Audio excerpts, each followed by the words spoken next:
Section second, जिसका नाम है livelihoods, economics and societies.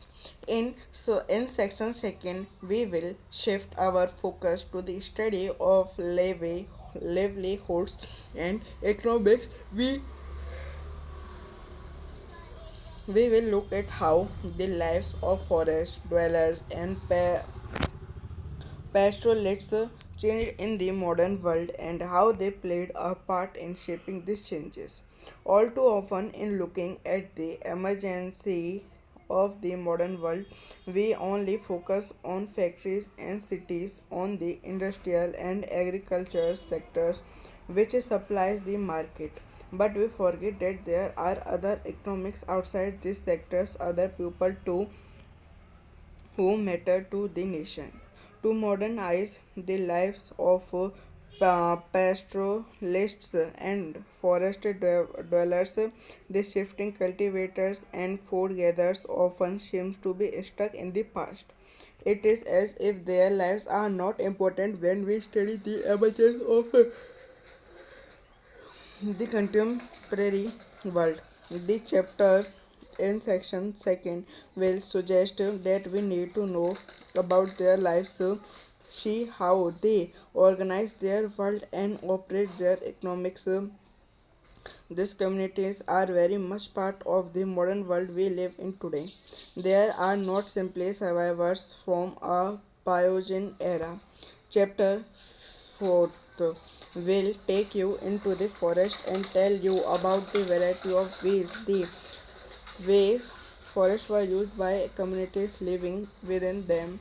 It will show how in the 19th century the growth of industries and urban centers, ships and railways created a new demand on the forest for timber and other forest products. New demands lead to new rules of forest use, new ways of organizing the forest. You will see how colonial control was established over the forest, how forest areas were mapped, trees were trees were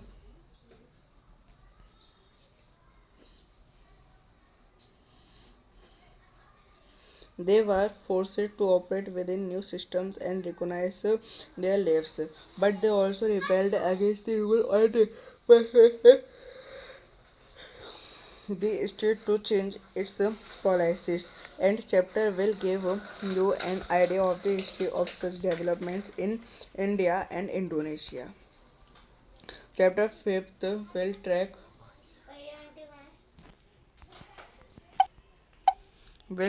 the movement of the pastoralists, the mountains and deserts, in the plains and plateaus of India and Africa. Pastoral communities with both these areas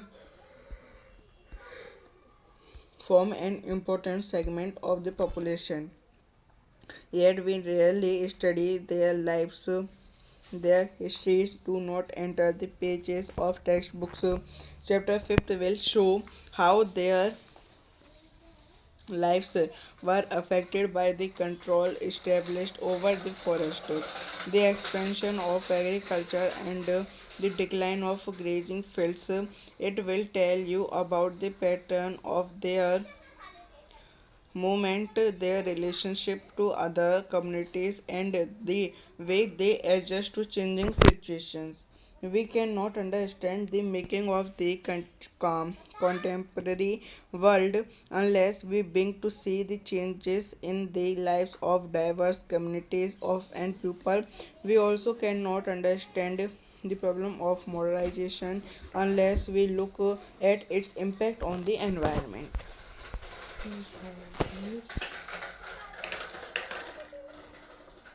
अध्याय 2, जीविका अर्थव्यवस्था एवं समाज।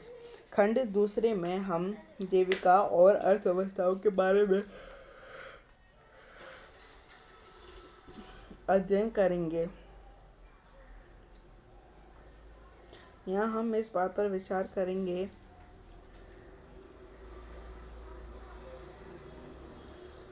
कि आधुनिक विश्व में वनवासियों और चरवाहा समुदायों को जिंदगी में किस तरह के बदलाव आए और इन बदलावों को तय करने में उन्हें किस तरह का योगदान दिया। आधुनिक विश्व का उदय कैसे हुआ है, इस बात पर विचार करते हुए हम अक्सर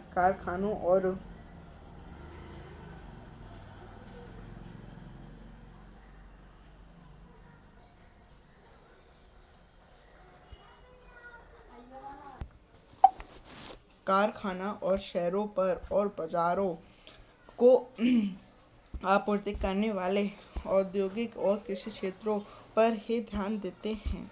हम ये भूल जाते हैं कि इन क्षेत्रों में बाहर दूसरी अर्थव्यवस्थाएं भी हैं, दूसरे लोग भी हैं जो राष्ट्र के लिए महत्व रखते हैं।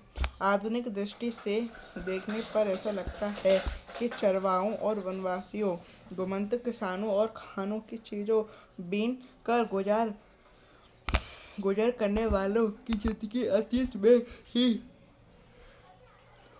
कहीं अटक कर रह गई है।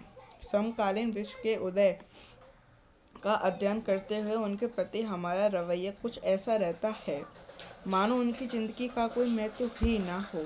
खंड 2 के अध्याय में इस बात को रेखांकित किया गया है कि हमें उनकी ज़िंदगी के बारे में जानना चाहिए। हमें देखना चाहिए कि वे अपनी दुनिया को कैसे व्यवस्थित करते हैं और कैसे अपनी रोजी रोटी चलाते हैं। ये लोग भी पूरी तरह उसी दुनिया का हिस्सा है जिसमें हम आज रह रहे हैं। वह गुजरे हुए जमाने के बच्चे खुचे लोग नहीं हैं।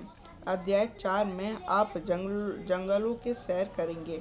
यहाँ आप देखेंगे कि जंगलों में रहने वाले विविध समुदाय जंगलों का किस तरह इस्तेमाल करते हैं। यहाँ आपको पता चलेगा कि 19वीं सदी में उद्योग और शहरों जहाज रानी और रेलवे के उदय व विस्तार से लकड़ी और अन्य वन उत्पादों के लिए जंगलों पर दबाव कितना बढ़ गया था। इन नई ज़रूरतों और मांगों के चलते जंगलों के प्रयोग से संबंधित फ़ायदे कानून बदले गए और जंगलों के रखरखाव की एक नई पद्धति सामने आई। यहाँ इस बात पर भी प्रकाश डाला गया है कि जंगलों पर औपनिवेशिक नियंत्रण कैसे कायम हुआ, कैसे वन क्षेत्रों को मापा गया, पेड़ों को वर्गीकरण किया गया और बागान विकसित किए गए। इन सारे परिवर्तनों से वन संसाधनों का इस्तेमाल करने वाले स्थानीय समुदायों की जिंदगी पर भी असर पड़ा। उन नई व्यवस्थाओं में काम करने और अपने जीवन को नए सिरे से संगठित करने के लिए विवश किया गया, लेकिन बहुधा उन्होंने इन नियमों को और कानूनों के खिलाफ बगावत भी की और सरकारों को अपनी नीतियां बदलने के लिए बाध्य किया। इस अध्याय में आपको इस बात का अंदाज़ा मिलेगा कि भारत और इंडोनेशिया में इन परिवर्तनों का इतिहास क्या रहा है। अध्याय 5 में भारत और अफ्रीका के पहाड़ों और रेगिस्तानों, मैदानों और पठारों में चरवाहों के पदचिह्नों को ढूंढने की कोशिश की गई है। इन दोनों क्षेत्रों में चरवाहा समुदाय आबादी का एक महत्वपूर्ण हिस्सा है। फिर भी हम विरले ही कभी उनके जीवन का अध्ययन करते हैं। उनका इतिहास पाठ्यपुस्तक के पन्नों में शामिल नहीं हो पाता। अध्याय 5 आपको पता चलेगा कि जंगलों पर स्थापित होते जा रहे नियंत्रण, विस्तार और चारागाहों के सिमटते जाने से उनका जीवन पर किस तरह असर पड़े। हम इस हिस्से में आपको उनके आवागमन, अपने समुदाय के साथ उनके संबंधों और बदले परिवेश के अनुरूप वे खुद को कैसे ढालते हैं, इसके बारे में जानने का मौका मिलेगा। जब तक हम विभिन्न समुदायों और समाजों के जीवन में आ रहे परिवर्तनों को देखना बूझना शुरू नहीं करेंगे, तब तक इस बात को अच्छी तरह नहीं समझ पाएंगे कि ये कैसे बनी है, दुनिया कैसे बनी है। साथ ही आधुनिकीकरण की समस्याओं को भी हम तब तक पूरी तरह नहीं समझ पाएंगे जब तक कि हम उसे पर्यावरण पर पड़ रहे प्रभावों पर विचार नहीं करेंगे।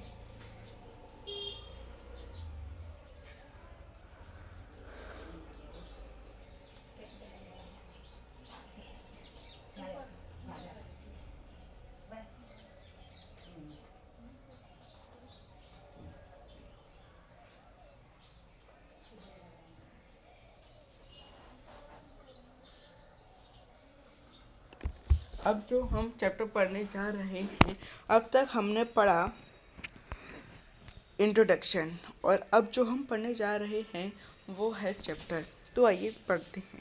Forest society and colonialism. Take a quick around your school and home and identity. All the things that come from forests.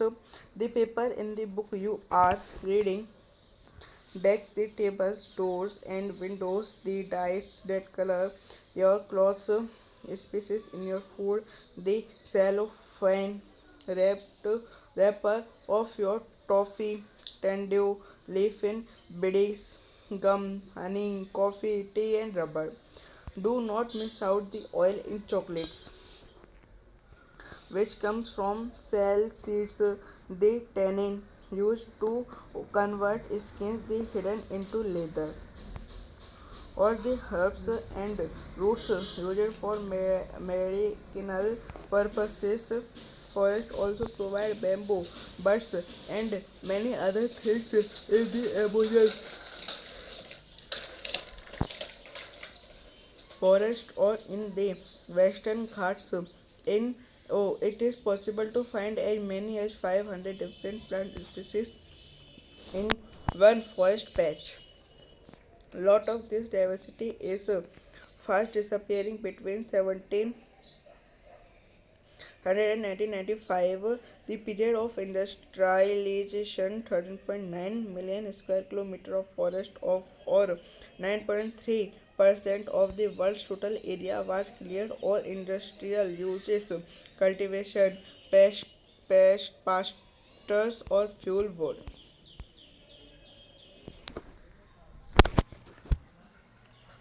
अपने स्कूल और घर में चारों ओर नज़र दौड़ाकर उन सभी वस्तुओं को पहचानें जो जंगल की हैं। इस किताब का कागज़, मेज, कुर्सियाँ, दरवाजे, खिड़कियाँ, वह रंग जिनसे आप कपड़े रंगे जाते हैं, मसाले, आपके टॉफ़ी के सेलोफेन रैपर, बेड़ियों के तेंदुपत्ते, गोंद, शहद, कॉफ़ी, चाय और रबर, साथ ही चॉकलेट में इस्तेमाल होने वाला तेल, जो साल जो साल के बीजों से निकलता है, खाल से चमड़ा बनाने में इस्तेमाल होने वाला चर्म शोधक टैनिन, या दवाओं के रूप में इस्तेमाल होने वाली जड़ी बूटियाँ, इन सबको भी हमें नहीं भूलना चाहिए।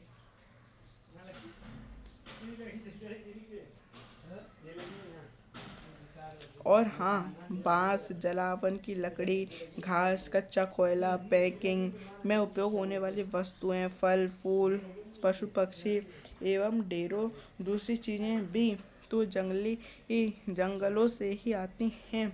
अमेज़न या पश्चिमी घाट के जंगलों में के एक ही टुकड़े में पौधे की 500 अलग अलग प्रजातियां मिल जाती हैं। यह विविधता तेजी से लुप्त होती जा रही है। औद्योगिकरण के दौर में सन 1700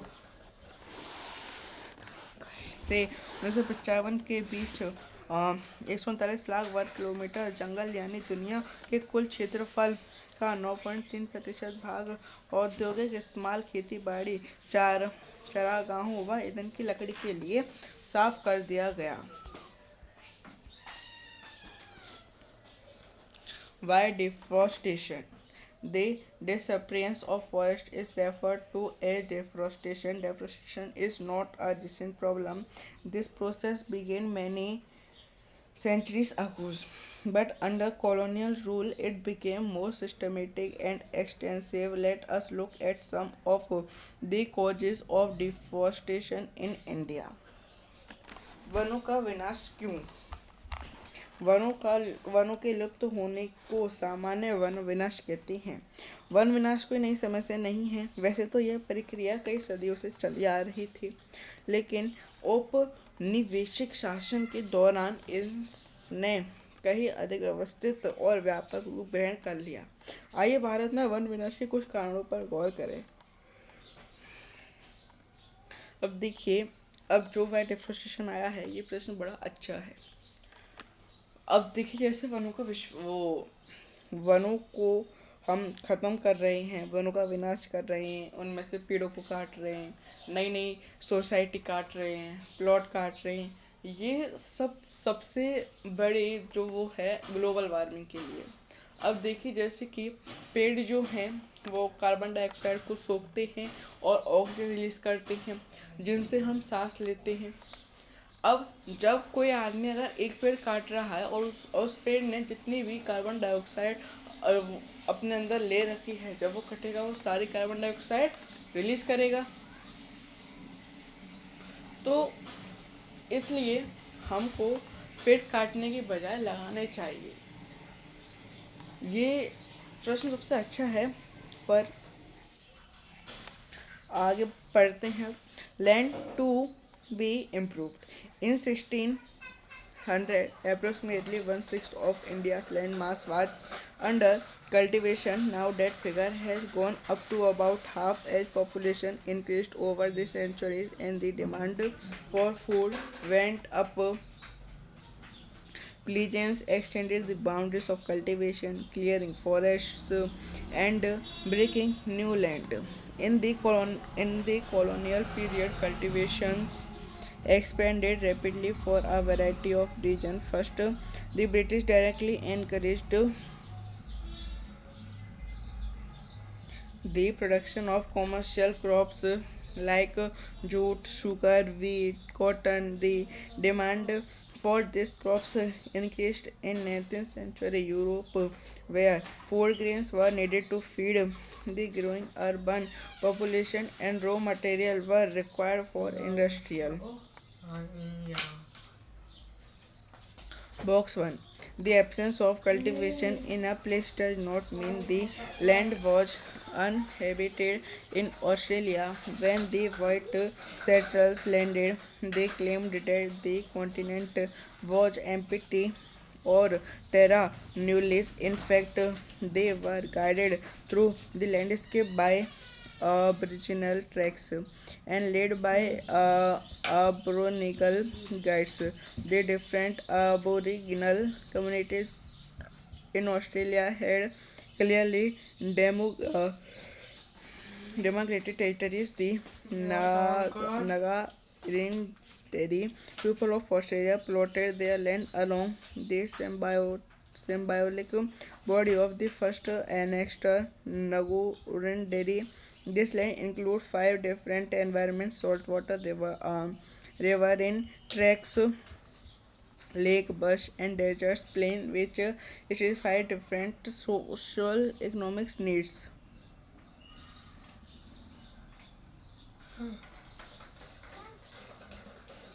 Production.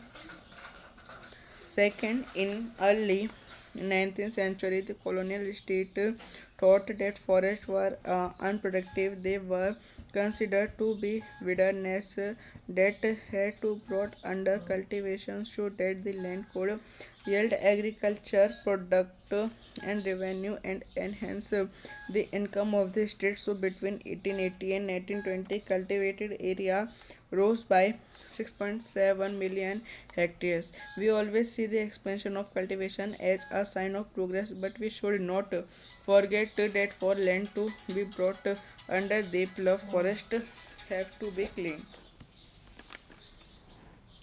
अब जमीन की बेहतरी। सन 1600 में हिंदुस्तान के कुल भूभाग पे लगभग छठे हिस्से पर खेती होती थी।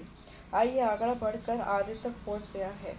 इन सदियों के दौरान जैसे जैसे आबादी बढ़ती गई और खाद्य पदार्थों की मांग भी वृद्धि हुई, वैसे वैसे किसान भी जंगलों को साफ करके खेती की सीमाओं को विस्तार देते गए।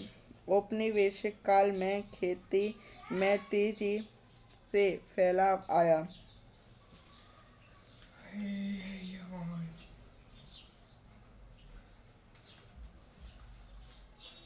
इसकी कई वजहें थीं। पहले अंग्रेजी ने व्यावसायिक फसलों जैसे पटसन, गन्ना, गेहूं व कपास के उत्पादन को जमकर प्रोत्साहित किया। 19वीं सदी के यूरोप में बढ़ती शहरी आबादी के पेट भरने के लिए खाद्यान्न और औद्योगिक उत्पादन के लिए कच्चे माल की जरूरत थी। लिहाजा इन फसलों की मांग में इजाफा हुआ। दूसरी वजह यह थी कि 19वीं सदी की शुरुआत में उपनिवेश सरकार ने जंगलों को अनुत्पादक समझा। उनके हिसाब से इस व्यर्थ के बेयाबान पर खेती करके उससे राजस्व और कृषि उत्पादों को पैदा किया जा सकता था और इस तरह राज्यों की आय में बढ़ोतरी की जा सकती थी। यही वजह थी कि 1880 में 1920 के बीच खेती योग्य जमीन के क्षेत्रफल में 67 लाख हेक्टेयर भी बढ़ती हुई। खेती के विस्तार को हम विकास का सूचक मानते हैं, लेकिन हमें यह नहीं भूलना चाहिए कि जमीन को जीतने के पहले जंगलों की कटाई करनी पड़ती है। बॉक्स 1 किसी स्थिति पर खेती न होने का मतलब उस जगह का गैर आबाद होना नहीं है। जब गोरे आबादकार ऑस्ट्रेलिया पहुंचे तो उन्होंने दावा किया कि यह महाद्वीप खाली था। वास्तव में यह आदिवासी पद प्रदर्शकों में नेतृत्व में पुरातन राष्ट्रों में इस भूभाग में प्रविष्ट हुए थे। ऑस्ट्रेलिया के विभिन्न आदिवासी समुदायों अपने स्पष्ट विभाजित इलाके थे। ऑस्ट्रेलिया के नारंगी दर्जे की अपनी जमीन की आकृति इनके पहले पूर्वज नगरों-डेरी के प्रतीकात्मक शरीर जैसी थी। यह जमीन 5 अलग-अलग प्राकृतिक प्रदेशों, खारे पानी, झीलों, झाड़ियों, रेगिस्तानी मैदानों, नदी तटीय मैदानों के अपने समेटे हुए थे, जो अलग-अलग सामाजिक आर्थिक जरूरतों को पूरा किया करते थे।